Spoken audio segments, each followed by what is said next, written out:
Hey, in this video, we are in Polson, Montana at Miracle of America Museum. In this video, what we're going to do is introduce you to the museum. This is one of the most unique museums I've ever seen, and it just goes on and on and on. Number two, we're going to introduce you to the founder and talk to him about what was the genesis of this, why he did this, and why it would be a great idea for you to come check this out if you're in the area. So I've been looking forward to this. Let's go get started.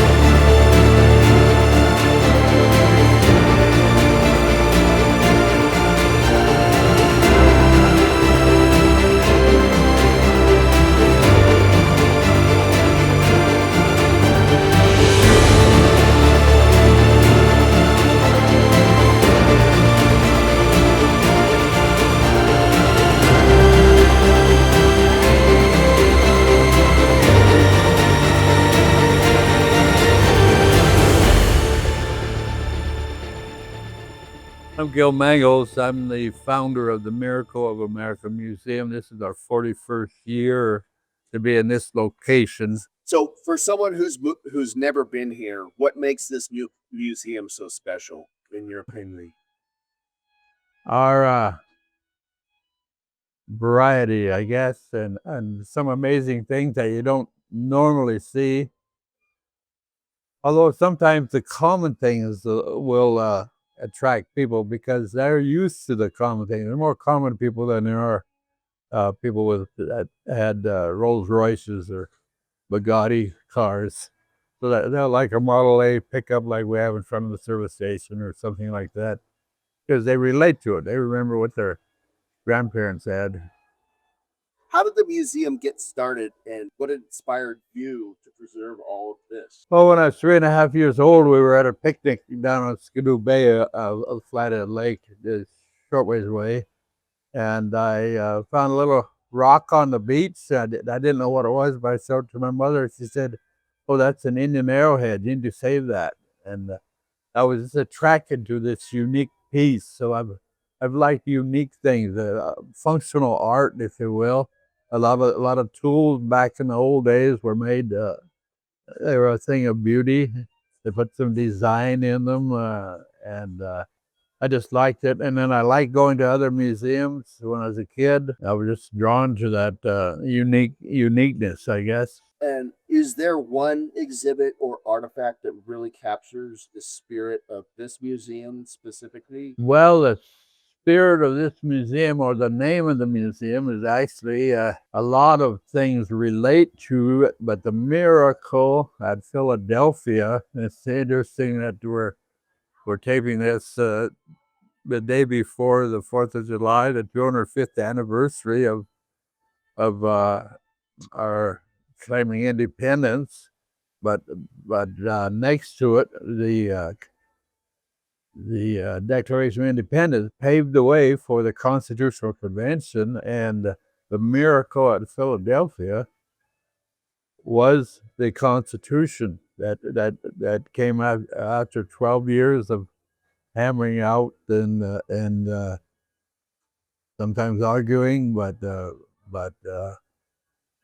relying on divine intervention, according to their claim, that brought up a document that made America the greatest nation on earth. There's other displays that we have that probably majority of the people would relate to, just like when people would just visit with, they like the big logging towboat. Well, if you live out on the ocean or near the ocean, you probably see boats every day, but this is unique to Montana. It's the largest workboat that ever was on Flathead Lake. And of course, Flathead Lake is the largest freshwater body of water west of the Mississippi, is what we say.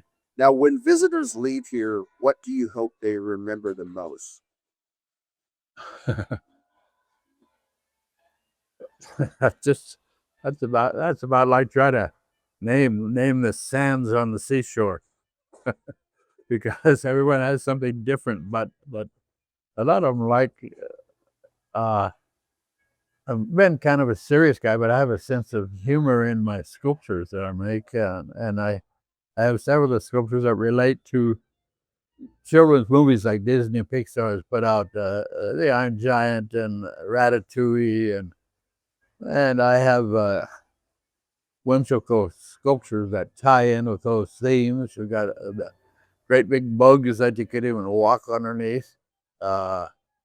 R2D2, got Minions, Iron Giant. They remember the movie and they immediately recognize my sculptures. Some are whimsical and maybe thoughtful. I think the thing that I like to have them say is this makes.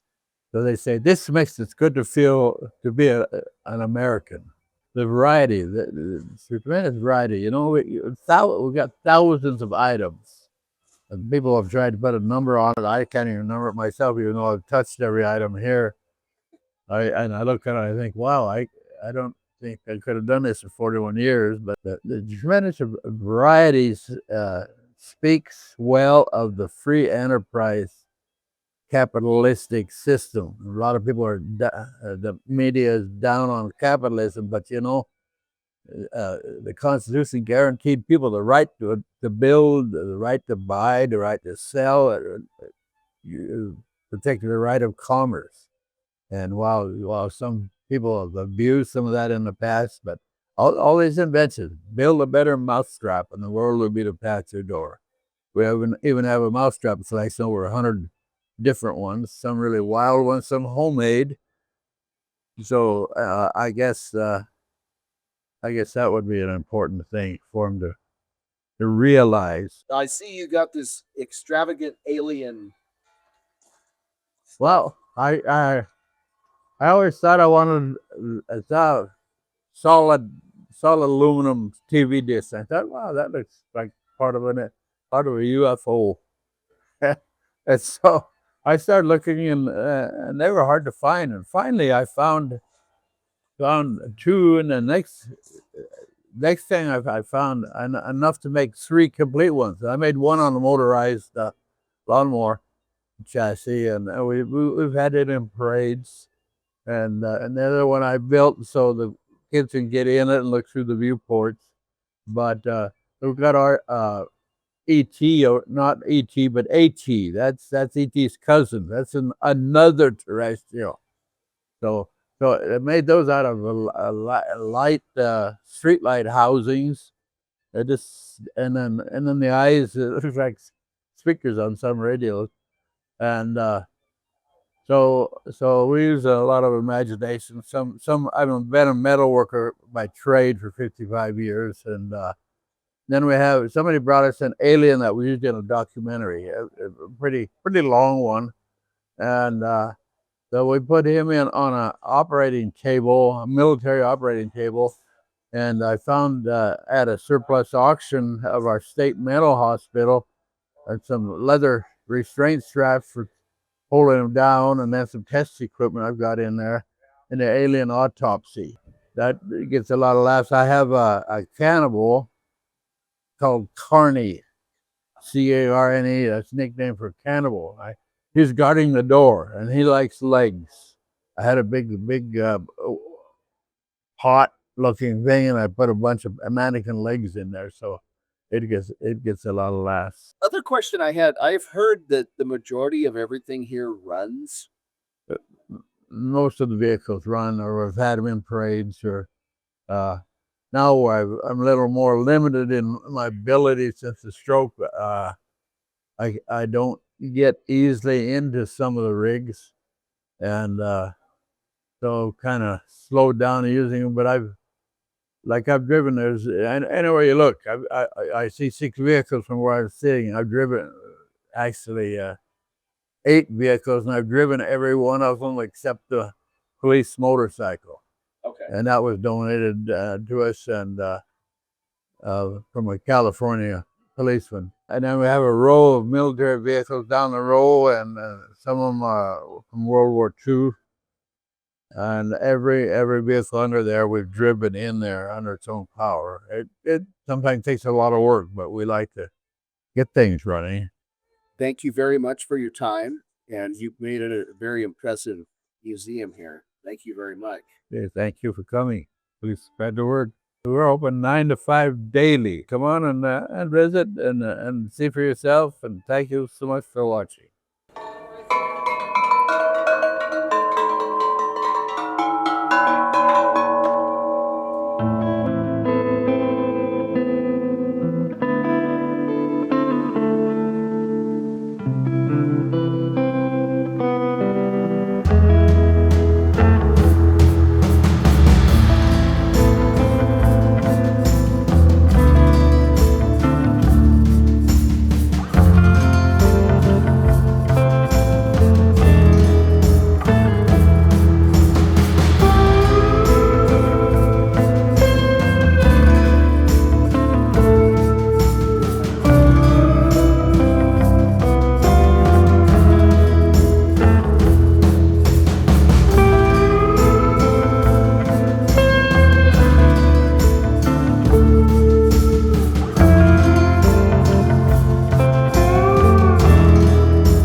Hey, thanks for taking the time to watch the video. I hope you enjoyed it as much as I enjoyed making it.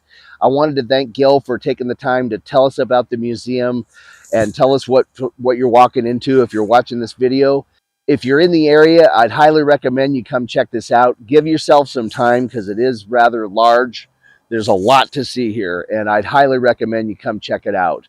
One thing I was thinking of when I went through this museum is how much not only history but stories of community is here. So take that in mind when you're walking through and see how many challenges people have gone through. There's a lot of documentation here on the history of the country. So it's kind of like a time capsule. It's very, very impressive. I'm going to make sure to leave all the details of the museum in the description of the video. If you like the video, make sure and subscribe. Most importantly, make sure and have a great day.